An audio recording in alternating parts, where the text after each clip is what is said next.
What's up, guys? Welcome once again to the Save Continue podcast. My name is Ryan Robinson. That there's Shanae Howard. Hi. Tom's out this week, But but he has dysentery and died. yeah, he died, so he's out this week. But he will be back next week. But every week we get together, we talk about video games and other shit that we've been doing. Shanae, Sorry, I was what are you doing? getting some Okay, what have you been doing this week? Why you do that? All right, sorry, done.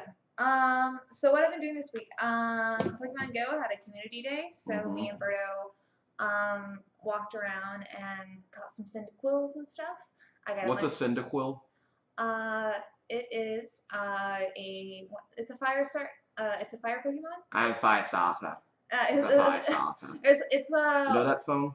It's by The Prodigy. Okay, go on. It's like I forgot which generation it's a starter for, but it's one of the 3 starters, and it's a fire one. And Okay. Yeah. What's it look like? Describe it as best you can. I forgot what Pokemon. What animal is it What real world animal is it most closely resemble? I forgot what. Like a porcupine? Kind of. Hedgehog? Because you said quills. Yeah, kind of like a hedgehog, but like it's not like spiky. It has. I think I know which one you're talking about then. It kind of has like a little shoe nose. Yeah, I know which one you're talking about. Here. So, there we go. This is what it looks like. And then like I know that one. Instead of having spikes, it has like flames that comes out. Sure. Don't touch that little boy. He hot. He real hot. He's hot. And then I have been playing a lot of Mario and Rabbids Kingdom. I'm probably saying that the Mario XCOM game with the strategy, the turn-based one. So I didn't realize because everyone just says like, "Oh, the game's good." No, I didn't look up like what kind of gameplay it was. I didn't know it was like a turn-based strategy game at all. And you ever watch the trailers or nothing? I just saw like the little like where they go like where they're like combined, and it was just like Mario and Rabbids. Sure. I didn't like I saw them like dashing and stuff. I just didn't get it that like I didn't get that concept. And when I asked people like that had played it, I'm like, oh, what'd you think? And everyone's like, oh, it's good. And that's all I got from it. And it is good. Yeah. Like I mean, I've never played it, but so like in there's a lot of things that a lot of options kind of in there where you can make it harder or easier for yourself. Yeah. Like when you start a fight and say like your team members are like damaged from the last one. Yeah. Like you can press Y and like heal them and like also get 50% extra health. Okay. Or if you don't like to make it a little bit easier for yourself, or you can make it more of a challenge. Right. And then like the worlds are really fun. I think like the rabbits all have like really big personalities in their own games. Yeah. And it's really fun seeing a lot of them imitate like Mario characters that I've beloved. I really like how I like how it is kind of organically you can make it harder or easier on yourself. Right. And yeah, like, and then also you can like in the middle of a battle you can restart it. Like say your first couple moves are crap, or like something happened. Because I have a really bad thing of where I'm like trying to see if I could do this, can this reach there, and kind of figure this out, and accidentally moving them there, and you can't just like go back like undo even though it's your turn. That's how life works. So you can't undo the things that you've done. I mean, as much as I wish you could, Yeah, just get real deep there for a second. Sure. Yeah, I know. I'm having a lot of fun with it. I just didn't realize what kind of game it was, so I just started it up and started playing it. Have you ever played XCOM before? Yes, I have. Okay. Not like a whole lot of it, but which XCOM was on the 360 and had a cover? So that was the reboot of XCOM, which was just called XCOM Enemy Within or something like that. Enemy Within, okay, that's I was like I knew it had like a tag. It's not an Enemy Within, Enemy Unknown, something like that. Yeah, I checked it out. That's Prince of Persia. I checked it out when I was working at GameStop, and I played it for like one day, and then like we only had 3 days to play it, so I just played one day and then didn't touch again. So I just played a little bit of it, but I played other turn-based strategy games. So I really like it. I really like the story so far. I think it's really cute. I really like seeing the rabbits all in the Mario and the rabbits in the Mario and the Mario and the rabbits. It's nice. It's You know fun. what's funny is that ever since I first saw the Rabbids back in 2006, I've I've liked them. I've always liked them, and I still very much like them. It's like a whole. But the weird thing is, I cannot stand minions, and they're essentially the same thing. Well, that's the thing. So like minions are just I don't like minions either. I think they're really Like there's like if you could tell me the difference between minions and Rabbids, I'd be amazed. So I think Rabbids are more like an entire species of Bart Simpsons. Sure. And then minions are like the latchkey kids that need like Ritalin, but like actually need it, but then the parents don't give it to them because they don't like care and they're too busy like making Facebook games. You know, I just recently learned what the definition of a latchkey kid was like a week ago. Oh, okay. I had never used it in conversation because I didn't know what it meant. Oh. So that's a term that I knew. Yeah. So I'm glad that I looked that up before this conversation, so now I know what you're talking about. Because I didn't want to ask you what a latchkey kid was. And I learned that I was a latchkey kid. But I wasn't annoying well, I might have been annoying like a minion, but... Yeah, so like I liked Despicable Me, the first one, and the minions in that, and I thought they were really cute. And then I think the fandom and all the extra movies and side stuff made me hate the minions. Sure. Because I think in like the first one ever, they still like they had like put out a Facebook app or a mobile app where you could like decode what the minions are saying. Okay. And that went in a different direction than I thought it would. And I thought that was super interesting, and I thought they were really cute, but like. Yeah, social media and side movies just killed the minions, and now I can't stand them. Yeah, maybe they were always annoying, and we didn't realize it. No. You know? Because I thought they were really cute the first time. You play anything else? Oh yeah, so I'm playing that. I played a little bit of Sexy Brutale, like the first like 20 minutes of it. How do you like it? Because that's about how much I played. I thought it was gonna be a lot more fast paced than it is. Right. And I think I only played 20 minutes because I got bored. Mm-hmm. Like, because it was just like, go there, do this, listen to this conversation. Sure. And I didn't feel like I was really playing a game, which is what I wanted to do. I felt like I was more like doing an interactive visual novel the first 20 minutes. I need to give it more of a chance and see what the gameplay is actually like. But the first 20 minutes are very boring. So I played a little bit of that like maybe a month or so ago. And while I wouldn't say that I was bored, I just think that was very much it wasn't the right time for me to play that game because that wasn't what I was looking for at the time. But it seems it has like a neat premise. I know that Tom likes it a lot, and I'll probably give it another shot at some point, but it's probably not going to be anytime soon. Yeah. And then also I've been playing. So I've been really wanting to play The Sims again. Mm-hmm. It's just been like an itch. I haven't like every now and then I just like really want to play The Sims. Sure. But so I downloaded The Sims mobile game. Okay. And it's been scratching that itch. Like it's definitely a lot dumbed down, and my favorite part of The Sims was creating houses. Sure. So, and that's not something I can really do like easily with the mobile version. Yeah. But I did make a sim version of me and Berto and gave him a big old butt. Of course you did. I mean, why wouldn't you do that? Well, yeah, why wouldn't I? And I like. I mean, obviously I had to dumb it down a lot because it's a mobile version. Sure. But I like that, like, when you become friendly with people, you can pick what kind of person they're going to be in your life, like best friend, artsy buddies. But I'm going to cheat with you. Enemies for that. I chose soulmate for him, and we've been going on some pretty cute dates virtually. I think that's just fine, Sinead. Play The Sims how you want to play it.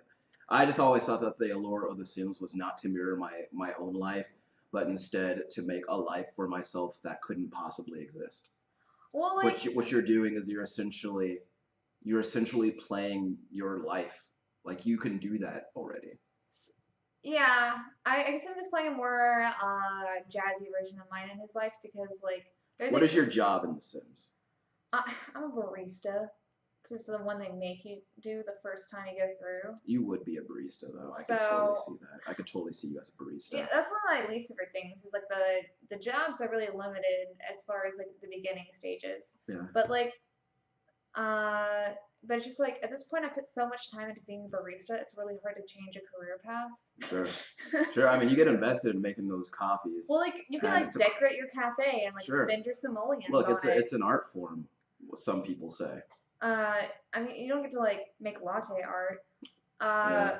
unfortunately. But and You know, then I just criticized you for mirroring your actual life, but I remember when The Sims 2 was like the most recent one, and I had the open for business expansion. It was when I was working at GameStop, and I literally just made a facsimile of GameStop and put my character in there. Like it was just my life. I mean, Second Life is Now, Second Life has a growing. lot more wee wees, so Yeah, it does. so Um, I'm pretty sure the entire economy of Second Life is wee wee based. So probably. yeah. So that's been pretty fun on that front. And so yeah, basically Pokemon Go, Sims Mobile, and Mario & Rabbids. Right on. So What have you played? all right, so this week I started up a streaming schedule that I feel like I've been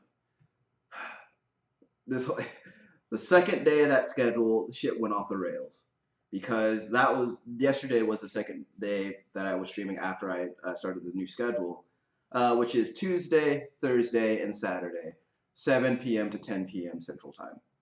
So anyway, twitch.tv/ Say Continue Podcast. Anyway, yeah, the second, like yesterday was the second day on the schedule, and that was when I was. You went through some hurdles. Man, some trials and tribulations. like we're talking hours. Yeah. Hours of. So the program that we use for basically all of the recording for the show is called Streamlabs OBS. It's a free program, but it is also still in beta. So there are things that don't always work as intended. And but ever since I had gotten Streamlabs OBS, I had always really liked it. It's intuitive and it has all these things that make it easy to set up your scenes and everything. But I get up yesterday because I wanted to test something because I wanted to test some latency thing between between Windows 10 games and the actual recording software. And I opened up OBS to test that. And I mean, if you're familiar with OBS, when you're recording, you get or when you pull it up, you have a preview screen that displays a feed from whatever capture device you have plugged in. And instead of getting a preview screen, I just had a black screen. I couldn't click on anything. It wasn't letting me do it, and not only that, but when I tried to close the program, like I had to actually go into the task manager to close it, which was a red flag to me. But you got figured out. After like 6 hours. It seemed like did some troubleshooting, and it was a pretty minor thing that ended up causing the issue. So I basically, excuse me, there was a theme that a theme template that I was using for some streams that I will no longer be using. I'll just have to create my own, which is fine. But that, like, I stopped using that. Issues got ironed out. So anyway, I've been streaming for the past couple of days, or the past couple of streams. I've been streaming Assassin's Creed Origins. I saw that. I was part of the chat. Yeah. Thursday. Yeah. So I decided what I'm gonna do is I want people to, I want our listeners and our viewers to be part of like the experience I'm having with going through a game. Because I've never played through Assassin's Creed Origins before, and so this is my first playthrough, and I'm pretty close to the end.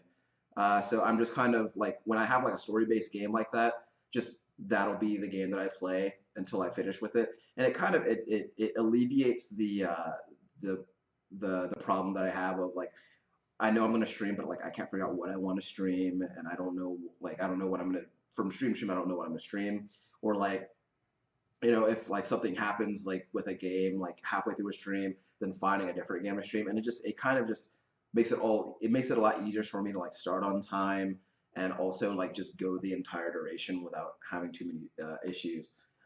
So I've been having a lot of fun with that. That story is fantastic. But I do want to get through it though because I'm ready to go ahead and pick up Red Dead Redemption 2.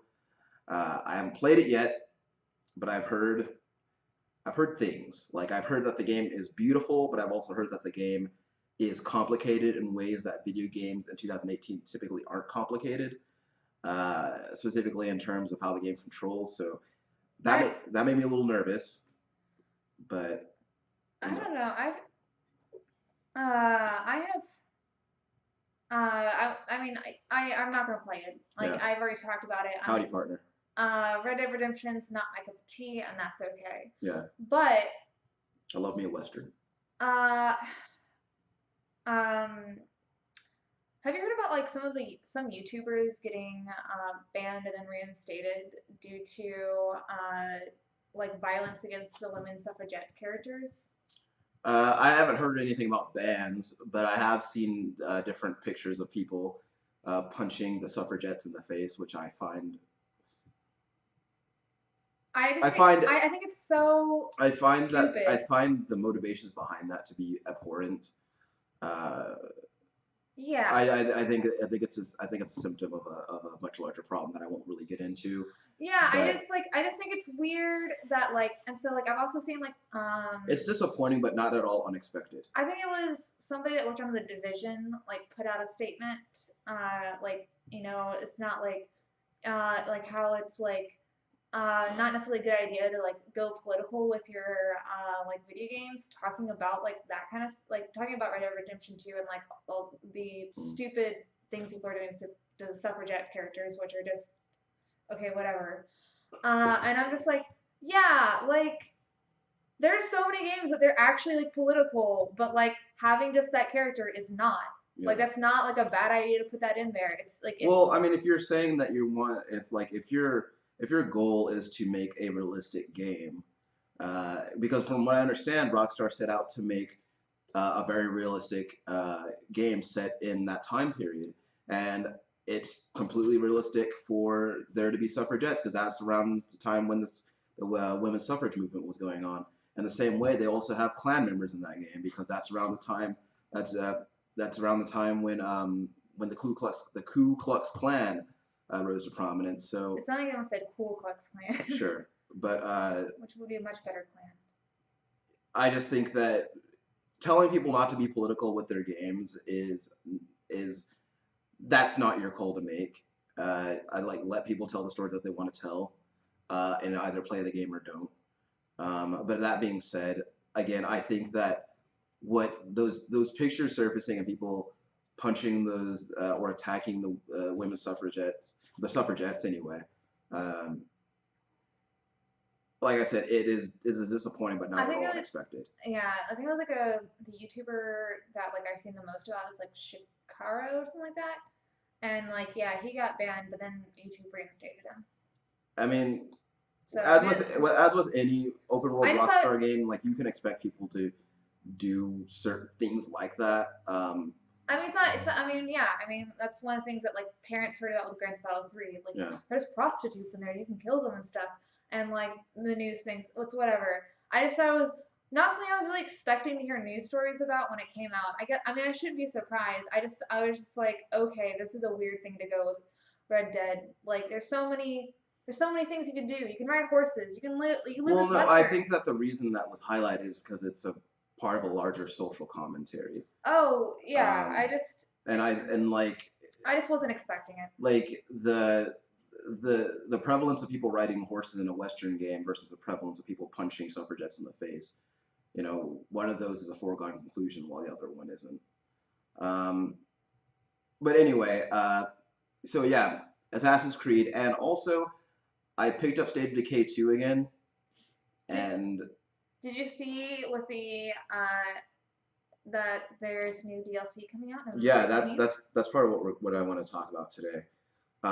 Very exciting stuff. That game, for all its flaws with poor optimization and weird pop-in and frame rate issues, that game is still pretty great.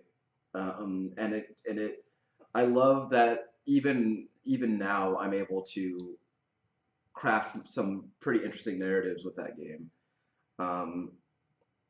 and even now I'm thinking about how much I want to play it. Uh, it's a really great game, and like that, you know, I remember a while back, people like a few years ago, people were saying like they were tired of zombies and everything, and like I get it, but at the same time, like I've never been tired of zombies at any point. Like back when zombies were in everything, like that was awesome for me because I love zombies. It's a good time in your life. Yeah, well, like I like look, there are two things that people never get tired of killing in video games: zombies and Nazis. And when you get to combine the two, a la Wolfenstein, The Old Blood, that's great. Um, but yeah, so I'm really having a good time with that. Um, and I was like with watching some of the stuff that I was watching today. I'm really excited to kind of get through the games that I'm playing so I can get deeper into some other stuff. But anyway, so uh, I'd say within the last 36 hours, uh, inside Xbox XO18 from Mexico City was recorded and broadcast, and a lot of really cool stuff happening over at Xbox. Xbox is usually not the topic of conversation for me because typically they don't have anything going on, at least nothing going on that I care about. But you know they did there's a lot of cool stuff coming down the pipeline. Some stuff is just kind of ho hum, but I kind of compiled a list of things more or less in the order that they happened, and we just kind of wanted to talk about them. So the first thing that popped up was PUBG coming to Game Pass. What do you think about that, Shanae? Cool. Yeah. Got nothing to add to that because I don't really care. Well, but it's not for me, and that's okay. Well, here's the thing: is that game has a weird tale to it because um, I was talking yesterday about the weird monetization of that game that to me honestly doesn't make very much sense. Uh, the idea of a paid battle pass on top of the $30 price tag that game comes with is weird to me. But that being said, with now that it's coming to Game Pass, that I guess that kind of if you are a Game Pass subscriber, that does make a little bit more sense because you're not paying any extra to play the game, and so it's more or less it's a free game in the same way that your PlayStation Plus or Xbox Live Gold games are. Yeah, there was like some other Game Pass things. I think they said there's 16 additional games. Yeah. Being added to it. New subscribers, it's like $1 for the first month, right? Yeah.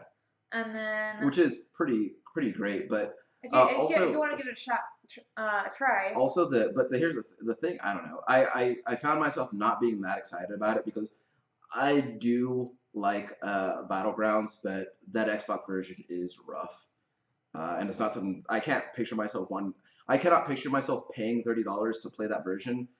But I am a Game Pass subscriber, at least for the moment.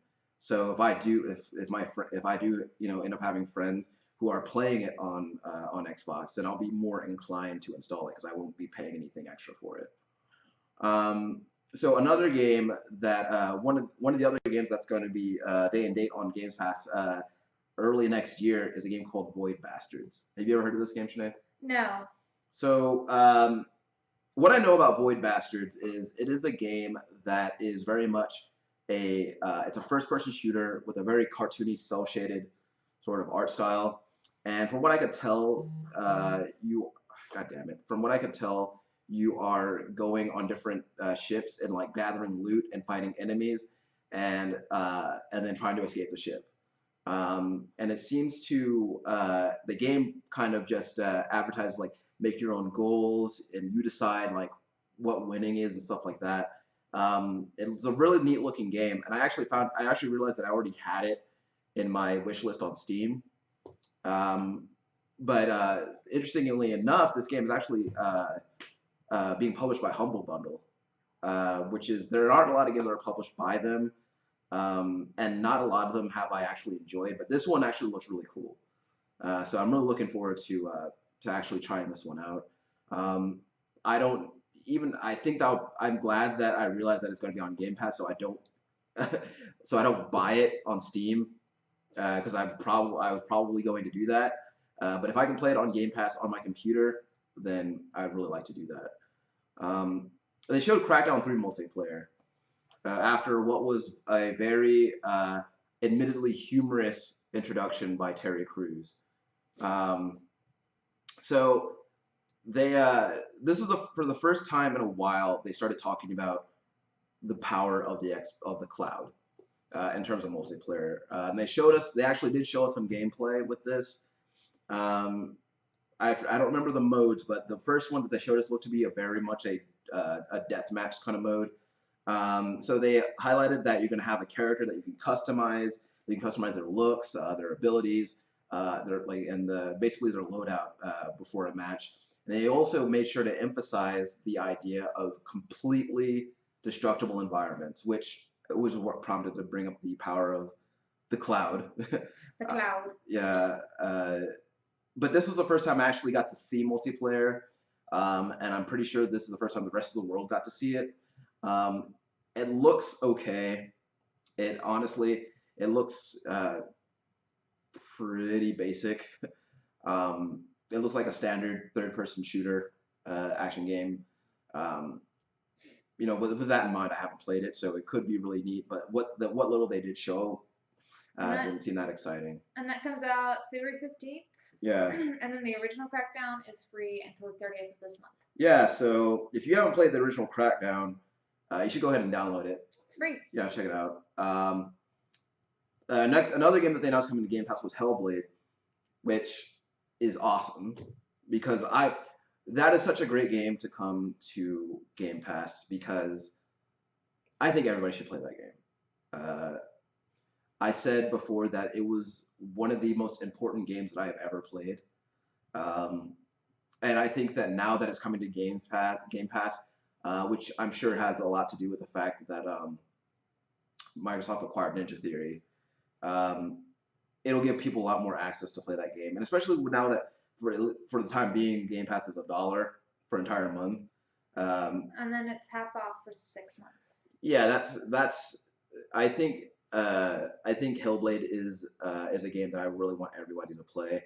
And they also made sure to bring up the fact that there is going to be a physical version of that game coming out. I think it was next month. I can't remember. Really soon though. I think that version is coming out next month. But yeah, that's really awesome. I might even play that game again. Now, this is the next thing is something that they showed Kingdom Hearts 3. It was a gameplay trailer.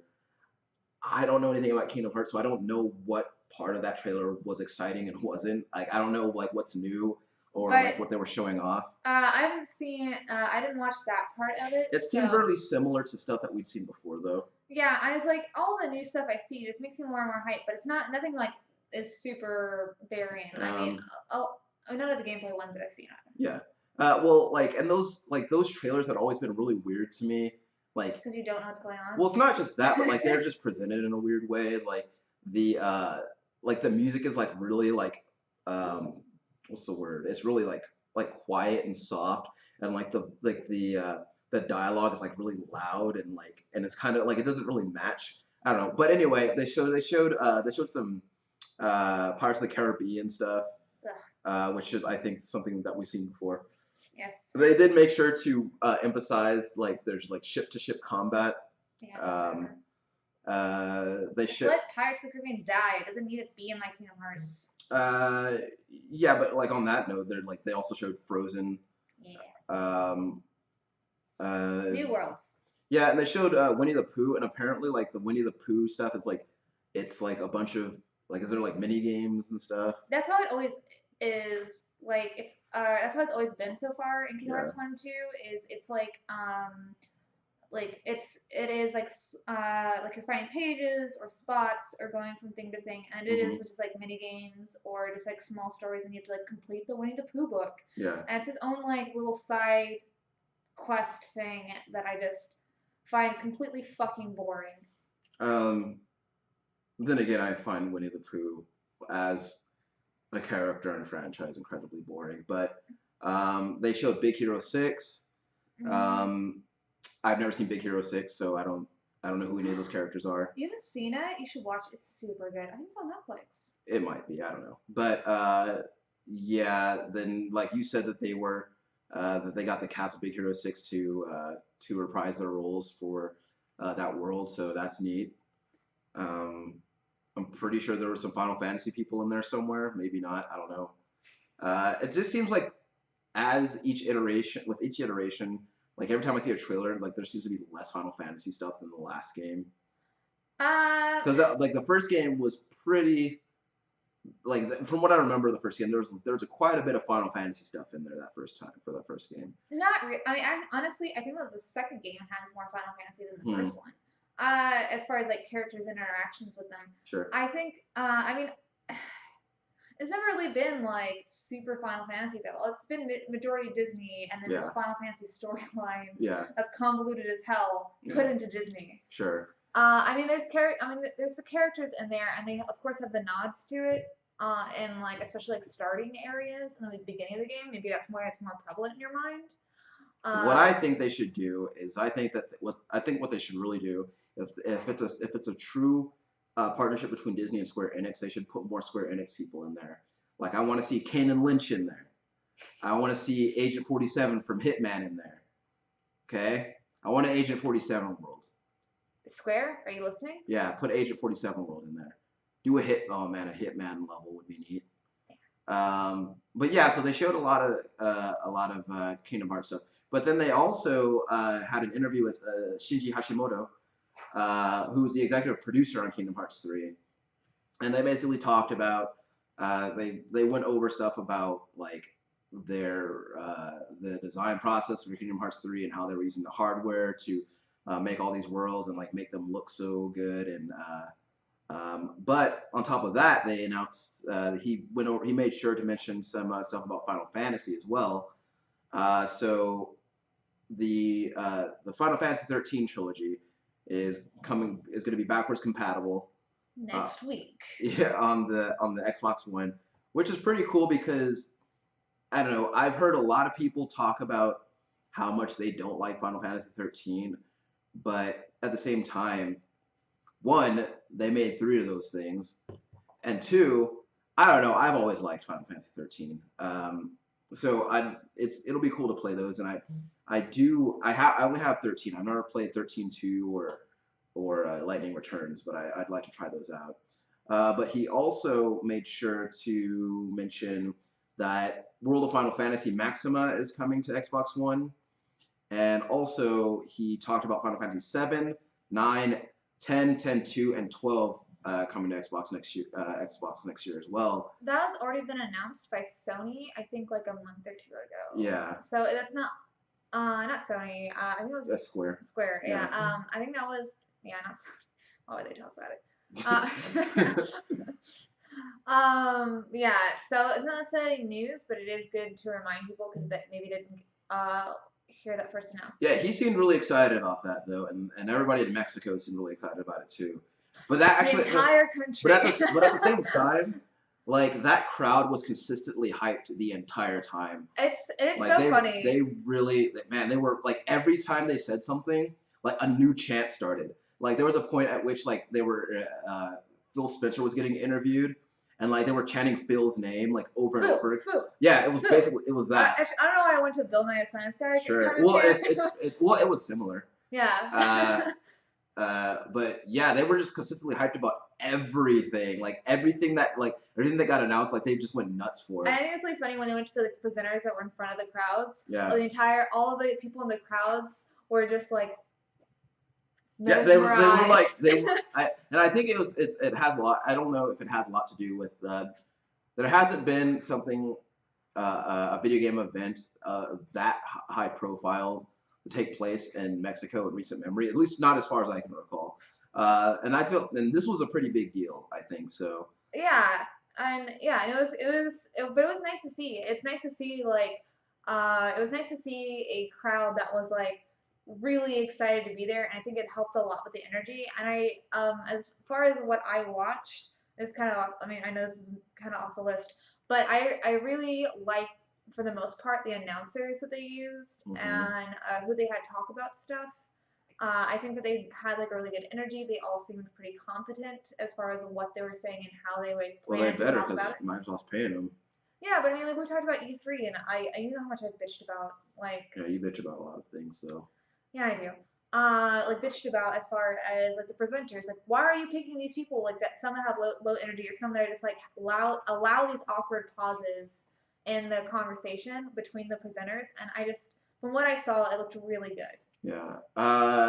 Anyway. Good job.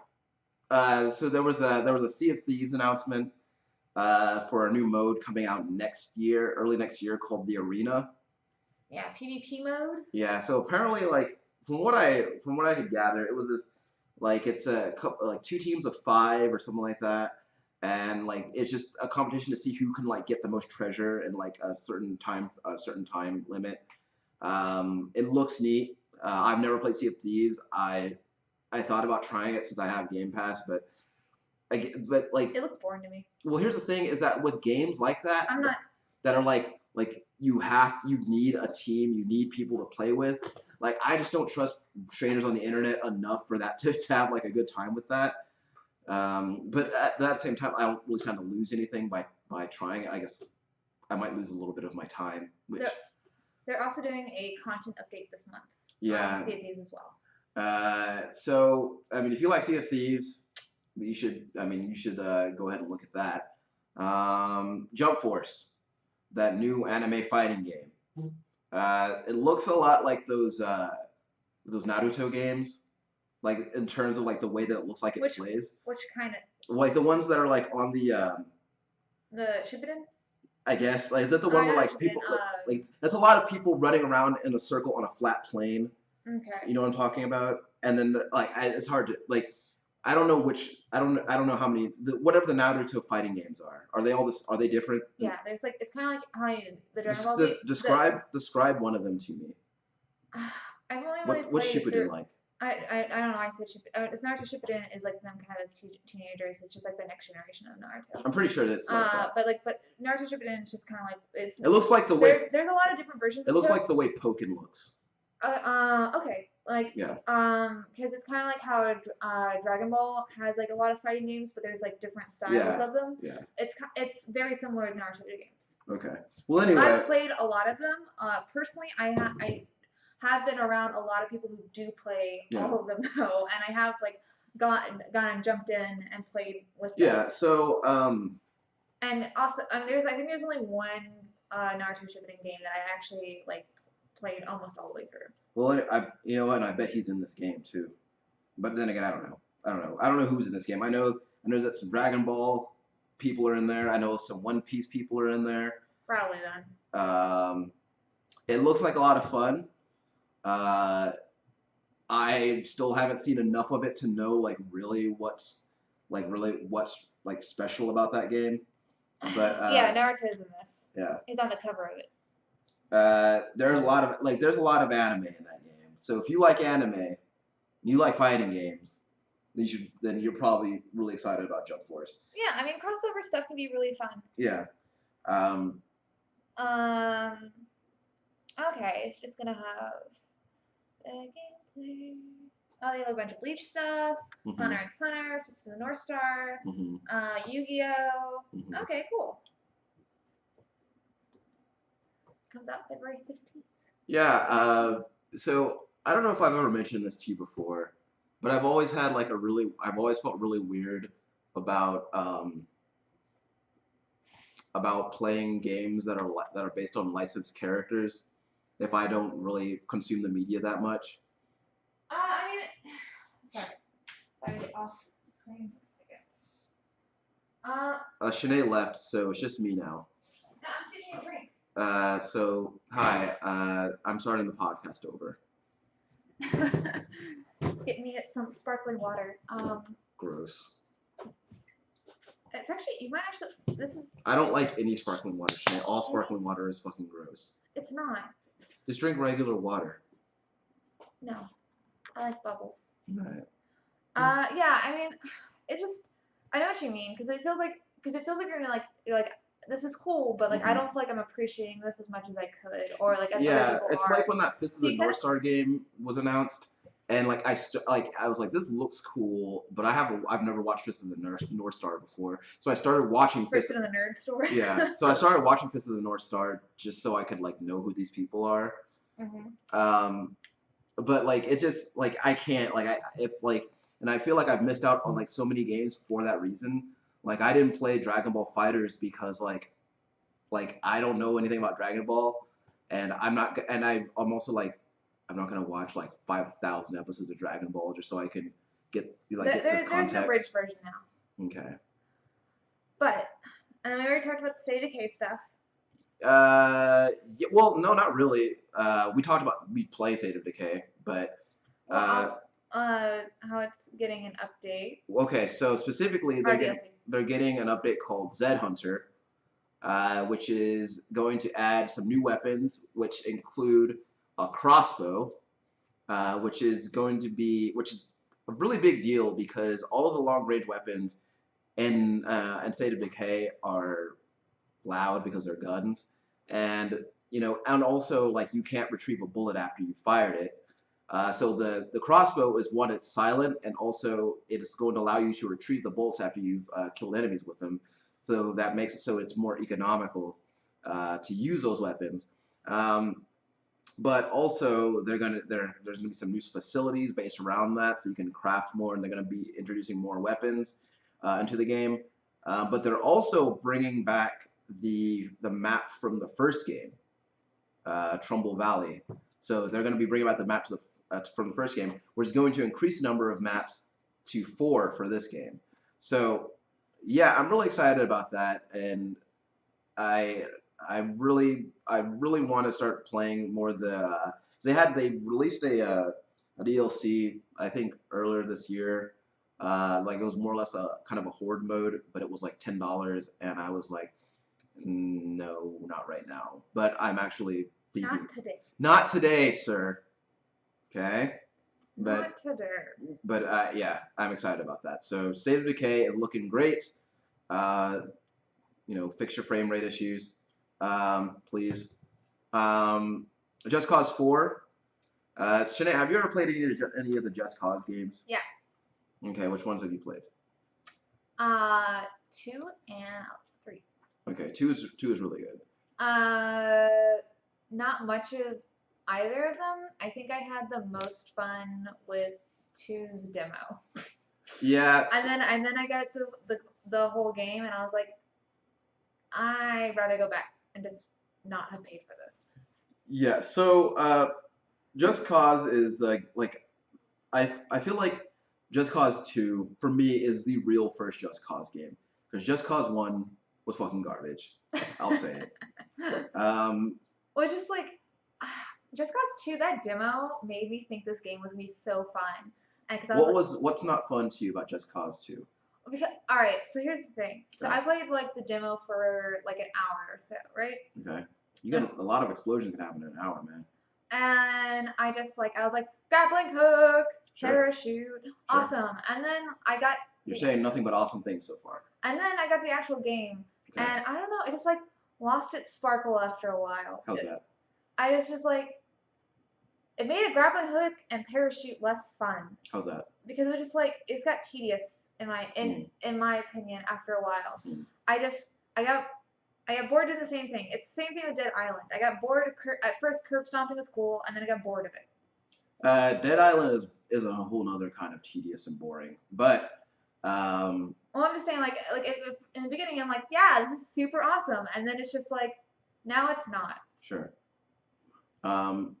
Well, you should play Just Cause 3.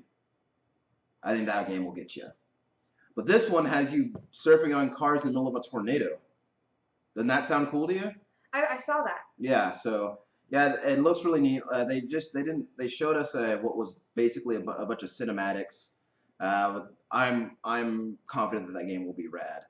I'm looking forward to it. I'm probably not going to buy it day one though because reasons like money. They showed some Devil May Cry 5 stuff.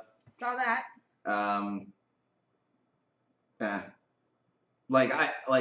I have liked Devil May Cry since its inception.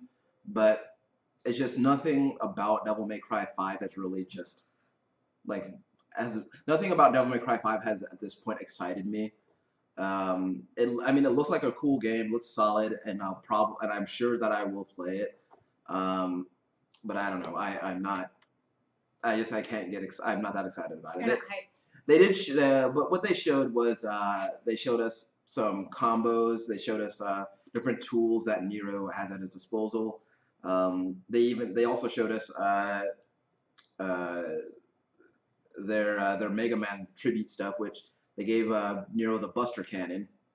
And when he has that equipped, his animations mirror those of Mega Man from those classic games. So when he has a Buster Cannon equipped on his arm, then his dodge turns into Mega Man slide animation. So that's kind of neat. Nice homage. Yeah, but yeah, we'll see. I'll play it when it comes out, and I'll probably be into it. But yeah, that was basically what they showed. They also. Oh, sorry. Go ahead. They also really talked a lot about keyboard and mouse. Oh yeah, yeah. Being kind of it seems like it's more of a focus now, like making that more integrated. Yeah. And they announced a partnership with Razer and. Yeah, the Razer CEO, man, that guy has such nice hair and speaking voice. Yep, Sinead Howard, finger on the pulse.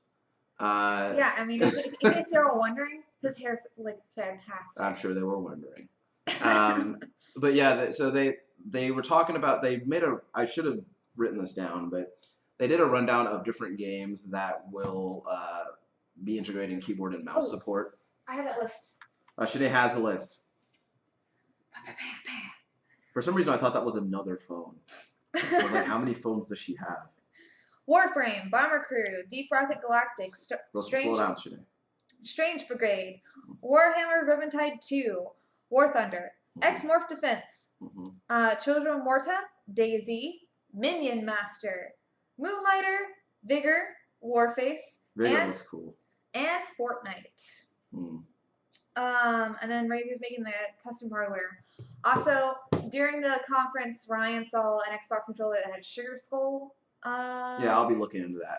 But what I was saying. If you love him, just buy him that. Well, I don't know if it was something that is actually for sale, or if it was just because they were in Mexico near the kind of close to Day of the Dead, so that might have something to do with it. Also, a couple things we didn't touch on is Civilization Revolution is getting X enhanced. That's cool. If you're wondering about that, also, I know my nephew was was actually like this. Is Minecraft is getting cats and pandas. It's very cute. Who were those people that they were talking to? Pixel something. Pixelhead. Yeah. So I know I just praised all the presenters. There is a Swedish guy and an Argentinian guy from Pixelhead, and I just wish they had a translator for him because it seemed like he wanted to talk more about it, but he didn't have the words to, and I was just like, you seem like you're really interested in this, but you can't talk about it. And they were talking about like mods that they made for Minecraft. I think that's what they were talking about. Yeah, they were. Like they put cars in that some bitch. Elephants, jungle stuff. Yeah. So I mean that's all real cool. If you're really into Minecraft, I think those are some welcome additions, or maybe they're not. I don't know. I've never really been that much of a Minecraft guy. Also, the Xbox One X will be $400 on Black Friday. Okay. And that thing is $500, isn't it? Yes, it is. Shit, man. Sure. Sorry, my caffeine's kicking in. Sure. And then there's one thing I wanted to talk about. Oh yeah, so I mentioned it on the news, but most people are really kind of taking away from this conference that the biggest news is Obsidian and NX-File being now. Did you say NX-File? I did say in exile. Yeah. And are now part of Microsoft Studios. If you haven't listened to the story, we talked about it. Not really much as far as that goes. A lot of people seem to be very excited about it. Obsidian has a really good track record. Both of those developers have a pretty good reputation for creating a quality product. How will they perform under Microsoft's ownership? We'll see. We'll see what Microsoft has them doing and putting out. But either way, Microsoft getting more developers under their umbrella is a good thing, because I do think that that's going to spur on better competition betwixt Microsoft and Sony, considering Sony has so many more exclusives than Microsoft does at this point. And I hope to see that change within the coming years with these new developers that Microsoft has acquired. Out of all these games that they talked about, I gotta say that I'm most excited to play Void Bastards. That game looks really damn cool. But at the same time, I'm also really excited about Just Cause 4. I know that you're real excited about Kingdom Hearts. Yep. Only 3 months to go for you? It comes out 3 days before my birthday. Yeah. And I'm stoked. Yeah. And yeah, I think that there's a lot to be excited about based on this conference, and the next year or so for Microsoft is going to be very interesting. I'm excited to see what they do with their new assets, and I'm excited to see how these new partnerships pan out. Also, what they were saying about those Razer keyboards was pretty neat. But at the same time, like they were talking about how like you could link it up to where your health can be displayed on the keyboard, like by lighting up different keys. But like I feel like that's about the same as the sensor, the sensor thing, the light bar on the back of your PS4 controller being different colors depending on what you're doing. I'm never gonna be looking at that thing. I didn't even know that about the PS4 controller. Yeah, I don't pay attention to it. The only one that comes to mind for me at the moment was in Tomb Raider. I think that first Tomb Raider, the first game, that first reboot game, like when you light a torch, like it changes color and it flickers like fire. But cool. Like I only happened to notice that, like because I just happened to look down at my controller. Oh, there was also Shadow of the Tomb Raider DLC announced as well. Oh yeah, some new tomb to raid. Some new tombs. So yeah, you got yourself a new tomb. But I think that's about it. All in all, very entertaining, interesting presentation. Oh wait, they announced. I didn't write this down. They announced some Forza stuff. Yeah. So they're the first expansion, which is called Fortune Island. Yeah. So they're introducing some weather effects like lightning storms, and you're gonna get to see the Aurora Borealis. Yeah. They're also introducing some new cars, some of the Hoonigan stuff, which is something that I personally think is really cool. So yeah, that's going to be really neat. And as somebody who has played quite a bit of and enjoyed very much Forza Horizon 4, I'm looking forward to that additional content. But I really think that's it. I think that's all we got for today. Yeah. But yeah, so all in all, good time. Looking forward to more Microsoft stuff. That being said, I'm probably trading in my Xbox at some point because I have a computer. So I kind of can't fuck with him now. He has a computer. I just feel like I don't need my Xbox because all their stuff is coming to computer anyway. I don't know why. It's probably because I was washing dishes during this part, but they said some stuff about Metro Exodus also. They announced some kind of really expensive looking figurine. That thing looked like it cost about $500. Then they showed a trailer for Metro Exodus, which looks badass. Which is actually, I'm thinking about maybe streaming those first two Metro games ahead of the new game coming out in February. So, let us know if you want them to do that. Yeah, yeah. If you good point today. If you guys are watching this or listening to this and you have some things that you want to see me stream or do or whatever, or see any of us stream or do or whatever, let us know, and we could make sure to integrate that in the rotation somewhere. As far as the streaming is going, right now I have a few days scheduled, which is Tuesday, Thursday, Saturday, 7 to 10. Tom is Mondays. I don't know what time he's starting, but you can catch him on Mondays. We'll get some days for Sinead to stream some stuff and get that going.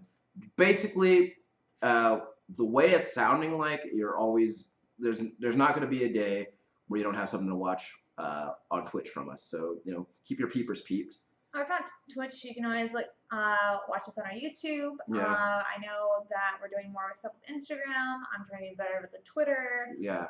I think, speaking of YouTube, I am going to try to work in some YouTube live integration into the stream. So see how that goes. I'm also slowly but surely trying to revive our Facebook page. It's been long dormant, but I'm posting on that sumbitch again. So I deleted my Facebook, so.